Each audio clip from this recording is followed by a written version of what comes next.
Hi, everyone. It's the week that we are learning about in the Gospel of Matthew. Jesus is still on the mountain giving his famous Sermon on the Mount. And this week we are talking about the law. As you know, we started with the Beatitudes and we got into salt and light. And now we're getting into really heavy things because for the Jews of the time, they really questioned what was all this about. After all, many of them were very devoted Jews.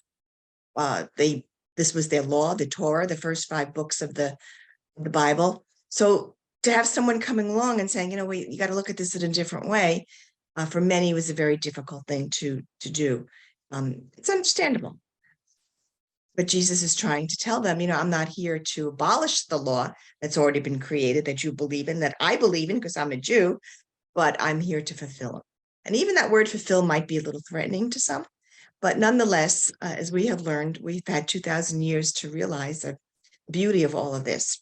So this week, as I said, was talking about the fulfillment of the law. And what happened for me this week was very interesting because I teach the kids on Monday, the Sage and Justin. We always teach on Monday, but this past Monday was their birthday. So their question to me last week was, Grandma, do we have to have a lesson on our birthday? And I'm like, well, why not? And they said, well, it's our birthday. I said, yeah, but God doesn't take the day off. And, they looked at me, but I wanted to be understanding. I said, all right, I get it. As long as you read what you're supposed to read, what the lesson was. But let me tell you something. Every week, I present a synopsis of what went on in our lesson to everybody out there. So what am I going to tell them if we don't do a lesson? So they were very cute. And they said, oh, we will take, we'll take notes and we'll tell you, maybe we'll figure it out. So they said, well, the first thing you could do, Grandma, you can tell everybody how thrilled you are that we were born. And I said, well, this is true. That's a great lesson, that you're wonderful gifts from God. And I'm very grateful for you. And it's just a wonderful thing that you were born. So then they decided to take down notes. They took down notes of what they wanted me to share with you. And they emailed them to me. All right. So here's all my notes. And so I'm going to work just from this and tell you what they had to say.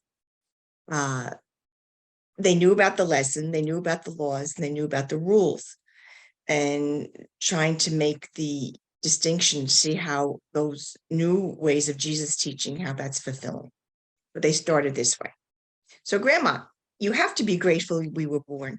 Yeah, why? Because we bring you much joy. And I said, yes, you do. And I'm so glad you realize that you bring me much joy. How do you know you're bringing me joy? How do you know that? And they said, well, you smile a lot and we help you a lot. We help you, like even in the lessons, we help you because we have conversations and we're helping you think. I said, oh, wow, you do that, certainly. And we definitely lighten up your day. I said, well, that's really interesting. Yes, you do. In many ways, you do lighten up my day. So I thank you for that. That's really great. But all of a sudden, things took a turn and it became Mutual Admiration Society kind of a meeting. And they said, Grandma, yeah, we know we make you happy, but you have to understand something, that you are a role model for us. And I'm sitting there going, really? And how is that? Well, you teach us about the rules, for example, that are in the gospel, but you make it so that it's not that we don't like them. Like we understand them and we realize that they're good. So there's a way that you talk about it and you teach us about it, that this is my word, not threatening. And they said they feel very safe. They feel very connected, and they can connect to the gospel when the gospel is talking about rules, which was this coming Sunday. So I thought that was really interesting. Sage, my granddaughter, started talking about the lessons and how much she's enjoying them and how much she's learning from them. Not just from the gospel, from all the other pieces that are added. She loves the little activities that go with it. She loves the fact she feels she's learning more just from a little packet each week, rather than a book. For some reason that is she was really very serious about that. I said, okay, well, that's a good thing. So then she said, yeah, I'm really enjoying it and I feel good about it. Then Justin said, well, Grandma, yeah, using the lessons in that you teach us, it gives us more freedom. And I said, freedom? Freedom from what? Well, because we can talk more. I think what he was saying is the lessons kind of probe and allow them to think so they do have questions. And he said, we're in it. When you come here and it's just us, I feel safe enough that I can tell you things that either I'm concerned about that I wouldn't want someone else to hear. If I've done something wrong, I wouldn't want anyone else to know. It's fine here with my sibling, but not with people at school that I know. And it's just a very safe place to say that. I don't have to feel embarrassed if I'm asking a stupid question. Uh, so their word was freedom, both of them, definitely freedom. What they also enjoyed, and this happened twice, I had them teach me the lesson. And they love doing that. They said that they get very excited just doing it. They can't wait to show me if there's a video, show me if they found a song that goes with it. And they were sincere. There was no doubt about it that they enjoy doing that. So I may have to have them do that more. And they love like choosing, like I said, choosing the song, that whole process. And it was so interesting because at this point that I was realizing it's not just the lessons that they're enjoying, that they're getting so much out of, or they're learning and all of that. They're enjoying being part of the process now. It's gone, not just the fact that, grandma's teaching me and I'm learning, fine, but we're in this together. Grandma's not teacher here and I'm down here. It's we're on level ground. We're both teachers and we're both learners. And I think that's a great thing we can teach children, that we don't know all of it. We can learn from them as well, just because of who they are. They can teach us something as we teach them. So that was really eye-opening. And I just love the fact that they feel they can be a part of this whole thing, not just, as I said, sitting there just getting a lot of information. They love being part of the process. They're learning from that. And that brings them as much, we call it joy, they call it satisfaction, as if they are getting the lesson. So I would have to do that more often.